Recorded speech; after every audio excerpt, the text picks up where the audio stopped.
रवि और सोनिया की शादी को कुछ ही दिन हुए थे और वो आज दोनों अपने हनीमून के लिए होटल में जा रहे थे। रवि, अभी होटल कितनी दूर है? ज़्यादा नहीं, बस यहाँ से 56 किलोमीटर दूर है। इतनी दूर, बस हम दोनों सही टाइम पर पहुँच जाए। मौसम बहुत ही ख़राब है, कहीं बारिश शुरू ना हो जाए। आकाश के बदलते मौसम के साथ साथ अचानक बिजली चमकी और बारिश शुरू हो गई। कुछ और ही बोल देती तो वो भी सच हो जाता। देखो, तुमने अभी कहा ही था कि बारिश शुरू हो गई। ऐसा कुछ नहीं है, मौसम तो पहले से ही खराब था। कोई भी अंदाज़ा लगा सकता था कि बारिश होने वाली है। दोनों मुस्कुराते हुए आराम से उस होटल की ओर बढ़ रहे थे जहाँ रवि ने उनके लिए रूम बुक किया था। लेकिन बारिश तेज हो रही थी और अचानक पेट्रोल खत्म होने की समस्या भी उत्पन्न हो गई। हे भगवान, ये पेट्रोल इतनी जल्दी कैसे खत्म हो रहा है? तुमने चलने से पहले चेक नहीं किया था क्या? हाँ, मैंने किया था यार, लेकिन अब ये खत्म हो रहा है। रवि ये देखकर हैरान था कि जब उसने पेट्रोल टैंक फुल करवाया था तो टैंक अचानक कैसे खाली हो रहा है। बस 5 मिनट और चलने के बाद उसकी कार रुक गई। क्या हुआ? पेट्रोल खत्म हो गया। अब हम होटल कैसे पहुंचेंगे? अरे देखो, सामने भी एक होटल नजर आ रहा है। सोनिया ने उस गेट की तरफ इशारा किया जो कुछ ही कदम की दूरी पर नजर आ रहा था। होटल बिलास। उसका नाम पढ़ते ही रवि के चेहरे पर डर का अंदाज छा गया। देखो ना, कितना अच्छा होटल है। आज रात यही रुक जाते हैं, सुबह यहाँ से चेकआउट कर लेंगे। रवि पता नहीं क्यों होटल में जाने से कतरा रहा था, लेकिन सोनिया के सामने उसका कहा चलने वाला था। और वैसे भी उनके पास वहाँ रुकने के अलावा और कोई दूसरा रास्ता भी नहीं था। दोनों कार से उतरे और पानी से बचते हुए उस होटल के अंदर चले गए। रिसेप्शन से उन्हें रूम नंबर 108 की चाबी मिली। कोई और रूम नहीं है, ये 108 ही क्यों दे रहे हैं? अरे क्या हो गया तुमको? रूम नंबर 108 ही तो है, इसमें इतनी घबराने वाली क्या बात है? रवि डर रहा था। तभी सोनिया ने रिसेप्शन से चाबी ले ली और वो दोनों रूम नंबर 108 में पहुंचे। वाह, रूम तो काफ़ी अच्छा है। अब कुछ खाने को ऑर्डर कर लेती हूँ, बहुत जोरों की भूख लगी है। सोनिया ने जब अपने ऑर्डर को दिया, उसके बाद वो दोनों बैठकर बात करने लगे। कुछ देर बाद दरवाजे पर बेल बजी और सोनिया उठकर दरवाज़ा खोला। रूम सर्विस बॉय ने रवि को देखा और उसके चेहरे की रंगत बदल गई। सर, अब अच्छा हुआ कि आप यहाँ आ गए। आपको पता भी नहीं कि उस रात के बाद मेरे साथ क्या क्या हो रहा है। ये सुनकर रवि चौंक गया और सोनिया भी हैरान रह गई। ये तुम क्या कह रहे हो? क्या तुम पहले भी यहाँ आए हो? नहीं, मैं तो यहाँ पहली बार आया हूँ। रवि ने सर्विस बॉय से कहा कि तुमको कोई गलतफहमी हुई है।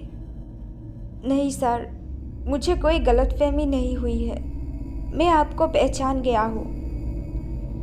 रवि ने उसकी बात को काट कर उसे डांटते हुए कहा, तुम खाना देकर यहाँ से जाओ, नहीं तो मैं अभी मैनेजर से कहकर तुम्हारी याददाश्त ठीक करवा दूंगा। यह सुनकर सर्विस बॉय डर गया और खाने की ट्रॉली उनके पास छोड़कर चला गया।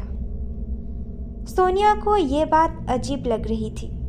लेकिन फिर भी उन्होंने रवि से कोई सवाल नहीं किया और वो दोनों साथ में खाना खाया।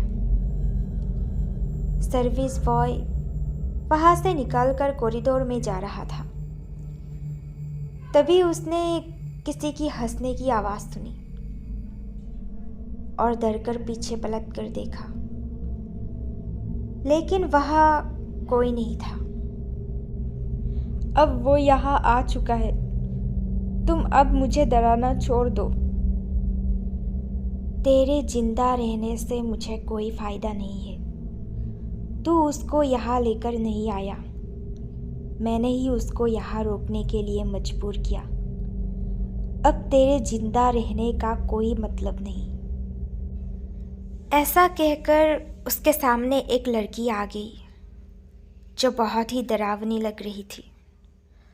उसकी आंखें पीली और चेहरा नीला पड़ा हुआ था। वो चिल्लाया, लेकिन अगले ही पल उस लड़की ने उसका गला पकड़ लिया। उस लड़की ने वेटर की गर्दन घुमाई और धड़ से अलग कर दी। खाना तो बहुत ही टेस्टी था। मैं जरा बाथरूम होकर आती हूँ। ये कहकर सोनिया उठी और बाथरूम में चली गई। रवि मोबाइल निकालकर उस होटल में कॉल करने लगा जहाँ उसने रूम बुक किया था। यहाँ तो नेटवर्क भी नहीं है। आज ये मेरे साथ क्या क्या हो रहा है। रवि ने ऐसा कहा ही था कि पीछे से आवाज़ आई। क्या हुआ रवि? तुम इतना परेशान क्यों दिख रहे हो? ये सुनकर रवि ने सोनिया की तरफ देखा और उसको देखता ही रह गया। उसने रेड कलर की टॉप और शर्ट पहनी हुई थी। सोनिया उसकी तरफ देखकर मुस्कुरा रही थी। रवि बोला, वाओ, तुम तो बहुत ही अलग दिख रही हो। रवि, तुम किससे बात कर रहे हो? किसी का कॉल आया है क्या? सोनिया की ये आवाज़ बाथरूम से आ रही थी, जिसे सुनकर रवि हक्का बक्का रह गया। अगर सोनिया बाथरूम में है तो ये कौन है? ये कहकर वो अलग हो गया। वो लड़की सोनिया नहीं बल्कि वही लड़की थी जिसने कुछ देर पहले वेटर को मारा था। उसका भयानक रूप देखकर रवि डर गया और चिल्ला उठा। उसकी चीख सुनकर सोनिया बाथरूम से बाहर निकली और उसको देखकर वो भी डर गई। मैंने आपका बहुत ही बेसब्री से इंतज़ार किया है। आज वो दिन आ ही गया। इतना कहकर उस लड़की ने रवि का हाथ पकड़ा और उसको झटका देकर तोड़ दिया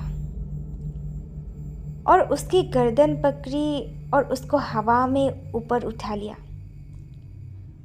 उसने ट्रॉली पर रखा हुआ कांटा उठाया और रवि के गर्दन पर मारने लगी। रवि चिल्लाने लगा।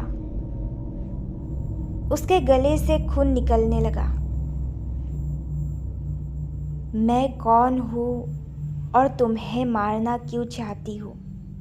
अपनी बीवी को बताओ, वरना अभी के अभी तुझे खत्म कर दूंगी। बताता हूँ। मुझे छोड़ दो नेहा।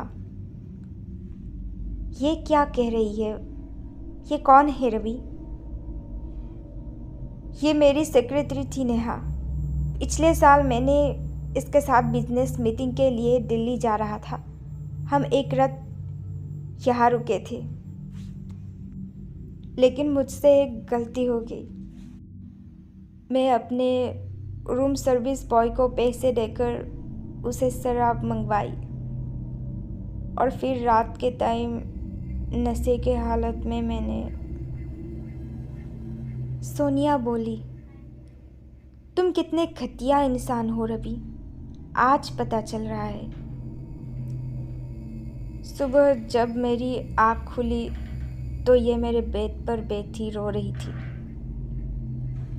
इसने मुझे बताया रात क्या क्या हुआ था। मैंने इसको चुप करने की कोशिश की और ये भी कहा कि जितना चाहे पैसा ले लो, लेकिन इस बात को यही दबा दो। लेकिन इसने एक बात नहीं मानी, बल्कि ये मेरे ही सामने पुलिस को कॉल कर रही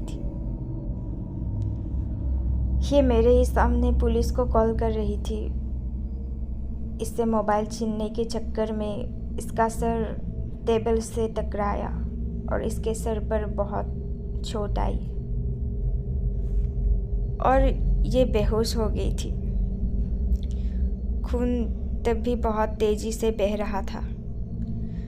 मैंने सोचा मैं इसे बचा लिया तो होश में आते ही ये मुझे पुलिस केस में फंसा देगी, इसलिए मैंने इसको मरने दिया और फिर रूम सर्विस बॉय को पैसा देकर इसकी लाश को ठिकाने लगा दिया।